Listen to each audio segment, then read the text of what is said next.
अनुराग Dhanda, debate की शुरुआत आप ही से करता हूं। ये मुझे बताइए कि ठीक है, किसी भी संवैधानिक संस्था पर आप सवाल उठा रहे हैं, आप उससे सवाल पूछ रहे हैं, कोई बुरी बात नहीं है, लेकिन देख लेने की धमकी देना ये आपको कितना जायज लगता है? आज राहुल गांधी ने जिस तरीके से कहा कि याद रखिए, जिस दिन इंडिया गठबंधन की सरकार बनेगी उस दिन हम तीनों ही जो डाइस पर बैठे हुए हैं चुनाव आयोग से उन्हें देख लेंगे। आपको कितना जायज लगता है, कितना जस्टिफाइड लगता है राहुल गांधी का यह कहना? याद रखिएगा वो नेता विपक्ष हैं। देखिए अनुराग जी, मुझे तो ये भी जस्टिफाइड नहीं लगता है जो चुनाव आयोग विपक्षी पार्टियों के नेताओं को उनको कह रहा है कि आप एफिडेविट फाइल कीजिए। हाँ। उनको कह रहा है कि आप झूठे हैं। उनको कह रहा है आप अनर्गल आरोप लगाते हैं। भाई, चुनाव आयोग को अगर कोई सवाल पूछ रहा है, उनका काम उसका जवाब देना है, उनको सेटिस्फाई करना है। हर एक लोकतांत्रिक पूरे सेटअप में हर एक पॉलिटिकल पार्टी जो चुनाव लड़ रही है, तो झूठे को घर तक पहुंचा दीजिए ना अनुराग ढांडा। हम पर जब मुसीबत आती है तो हम केस भी फाइल करते हैं। एफिडेविट फाइल करने में क्या दिक्कत आ रही है? अगर विपक्ष सच बोल रहा है तो एफिडेविट साइन करके देने में क्या दिक्कत, क्या मुझे ये बताइए, इसमें क्या दिक्कत है? देखिए, मैं बताता हूं अनुराग जी, मैं बताता हूं क्या दिक्कत आ रही है। दिक्कत ये आ रही है कि चुनाव आयोग को पहले इलेक्टोरल बॉन्ड के डेटा को रिलीज करने में दिक्कत थी। सुप्रीम कोर्ट ने कहा, फिर कोई दिक्कत नहीं हुई, फिर जारी कर दिया, कोई आफत नहीं आई। फिर 65 लाख की लिस्ट जारी करने में भी दिक्कत थी। चुनाव आयोग को पता नहीं क्या हो जाएगा, आफत आ जाएगी, हम नहीं कर सकते रिलीज। सुप्रीम कोर्ट ने कहा, वो भी रिलीज हो गई, कोई आफत नहीं आई। अब कह रहे हैं कि महिलाओं के सीसीटीवी वीडियो जो वोट डालते हुए हैं उससे उनकी प्राइवेसी भंग हो जाएगी। अरे ये तो गौरव की बात है, ये तो आत्मसम्मान की बात है। आप लोकतंत्र की इतनी बड़ी प्रक्रिया का हिस्सा बन रहे हैं, हमारी बहन बेटियों के लिए गौरव की बात है। क्या उसमें वो भंग हो जाएगी, उनकी प्राइवेसी भंग हो जाएगी? जब ऐसी अतार्किक, जब ऐसे कुतर्क बात करेगा चुनाव आयोग, तो निश्चित तौर पे उनको जवाब में सुनना भी पड़ेगा। वो भी एक इंसान है, वो भी उस पद के ऊपर बैठे हैं, वो भी बायस तरीके से उस कल को आप फिर ये भी मांग करेंगे कि किसे मतदान किया है वो भी जाहिर कर दीजिए कमेटी से। नहीं अनुराग ढांडा, फिर तो आप ये कहेंगे कि आज वोटर का नाम उजागर कर रहे हैं, फिर वोट भी उजागर कर दीजिए। गुप्त मतदान की प्रक्रिया में पहचान छिपा के रखी जाती है, ये तो आपको भी पता होगा सर। आप खुद नहीं बताते होंगे आप किसे वोट देकर आए। अनुराग जी, मुझे इस सवाल पे ही हंसी आ रही है कि वोटर लिस्ट को जाहिर करना और किसने वोट डाला, किसने वोट डाला इसको जाहिर करना, ये दो अलग बातें हैं।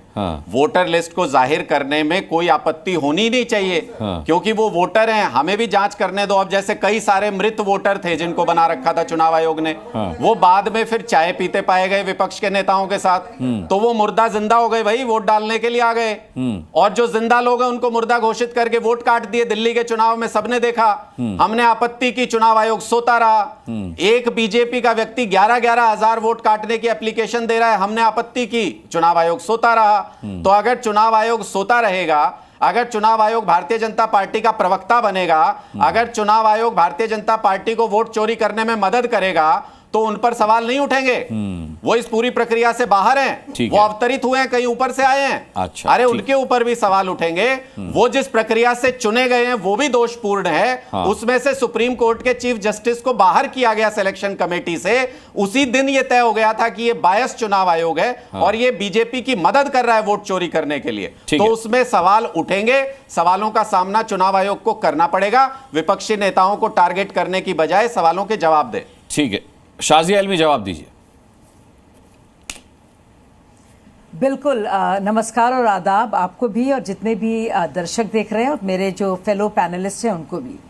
सबसे पहले तो मैं कहूंगी, चोर की दाढ़ी में तिनका। क्या लग रहा था इनको बड़ा खेल करेंगे, दुनिया भर में तमाशा करेंगे, हंगामा करेंगे, लेकिन हुआ क्या? टाई टाई फिस।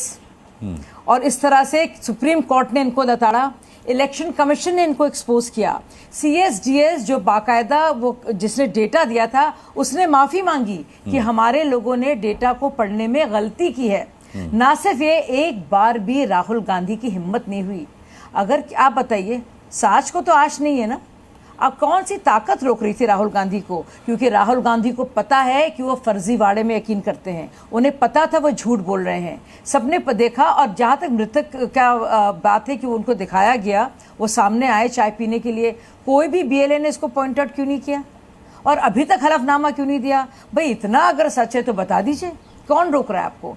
इलेक्शन कमिश्नर ने जिस तरह से बिल्कुल सहज तरीके से और गंभीरता से इस बात को रखा, एक एक सवाल का जवाब दिया और उनके पास जवाब है नहीं, और बाकायदा कहा है कि वोट चोरी और सीनाजोरी तो मैं इनके बारे में कहूंगी, बार बार हारते हैं, सारे प्रूफ आते हैं महाराष्ट्र के सारे तो इसलिए उनका आरोप तो ये है कि वो इसलिए हारते हैं क्योंकि आप वोट की चोरी करते हैं।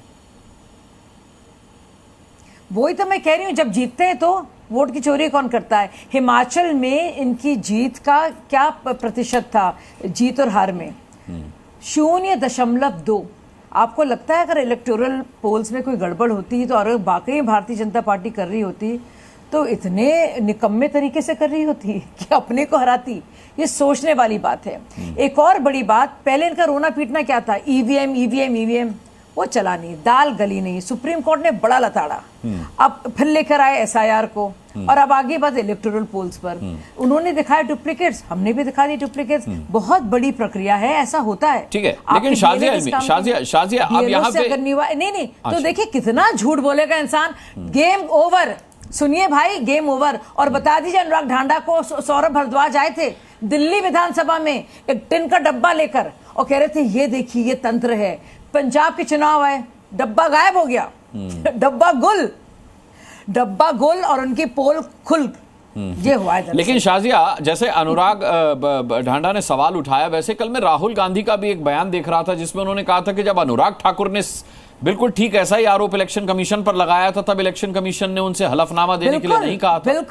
बिल्कुल ये तो राहुल गांधी से हलफनामा देने के लिए क्यों कहा जा रहा है? और नहीं क्यों नहीं कहा गया? उन्होंने बाकायदा भाजपा का एजेंट बताया है, उन्होंने वोट चोरी कहा है, हमने बताया कि इस तरह से होता है और अलग स्टेट्स में भी होता है, इस त्रुटियों को खत्म करना पड़ेगा। अनुराग ठाकुर ने यह भी कहा कि अगर पता है तो उसका कंप्लेन करनी चाहिए, ये कहा उन्होंने। तो कभी इलेक्शन कमीशन को गलत नहीं कहा। हम लोग हारे हैं जीते, हमने कभी इलेक्शन कमीशन पर इल्जाम नहीं लगाए। ये जब जीतते हैं तो इलेक्शन कमीशन कमाल का काम कर रहा है, हार पर हार, और एक एक करके, मतलब रफाल पर झूठ पकड़ा गया, चौकीदार चोर में माफी मांगनी पड़ी। पेगासस पे क्या हुआ? फोन देने को तैयार नहीं थे, डरपोक, बड़े बहादुर बन के आते हैं, लेकिन बात आती है जब सबूत की, पोक सरक जाती है, पोक सरकती है इनकी, इसीलिए एफिडेविट नहीं दे रहे हैं। इतनी बड़ी बात है, कौन डरा रहा है? और बेहूदगी तो देखिए, बेहूदगी और बेशर्मी तो देखिए। मुझे अफसोस होता है अनुराग जी कि किस तरह से बात कर रहे हैं हमारे इलेक्शन कमिश्नर्स को, जो भी अधिकारी हो। ये कोई तरीका, हमने कभी ऐसी बात की है?